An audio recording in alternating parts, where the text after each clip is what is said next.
Once upon a time, I used to look at an item of clothing and wonder if it was too young for me.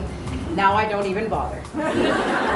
Love, Loss, and What I Wore is a scrapbook of stories that uses clothing to accessorize poignant tales every woman can relate to. From the trauma of buying that first bra, to unspeakable prom dresses, to fabulous high heels, and having a closet full of clothes but nothing to wear. You go like, oh, really?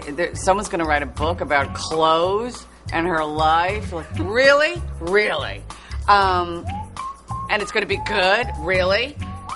It really is. Because that's when you start realizing how emotional we are, so attached to these things. Brooke Shields, Julie Halston, and Anna Chlumsky are three of the actresses that make up the rotating cast at the Westside Theatre. I mean, all the stories to some extent resonate with, I think, everybody, and some more than others. But when Gingy talks about her granddaughter in the end, and she talks about the pink scarf, I die a little inside every time.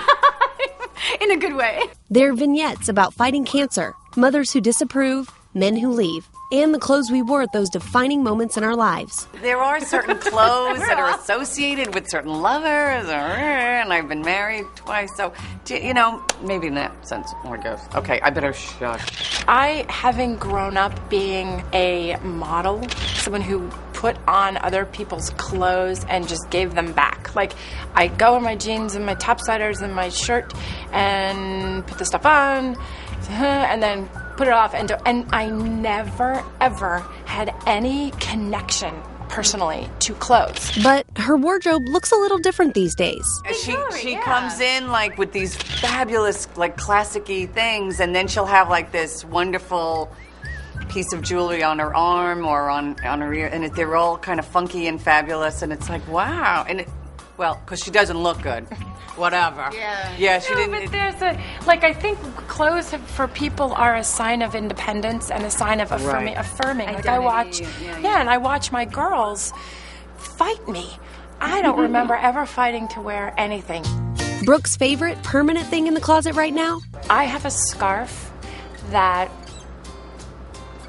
my daughter Rowan made me. Aww. And it's so funny because she has this little teeny sewing machine, and it's 80,000 feet long, the scarf, and it's like the best scarf. And Julie's go-to favorite. This black leather jacket that I can name drop, because, I name drop all the time, that I got from Sarah Jessica Parker when I was doing Bitsy Von Muffling on Sex and the City.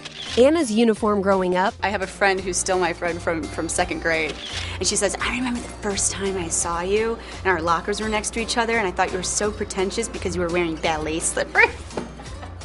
Ballet slippers to school. I love it. Their experience on stage is very different from other shows. It's an intense experience in many ways. I do a lot of one-person shows and stand-up and whatnot. And I thought that it would be a little like that. But it's not really. It starts one way, and you do have a journey, and it does end up with some real serious situations. This has been so different show to show that it's really interesting for my ego. It's interesting because, I'll be up here going, this worked, and then I'll do it later, and then nothing, like crickets. And you kind of have to, they keep you honest. They really do. Best audiences do. Yes. For the first time in my life, arms are in and I am out.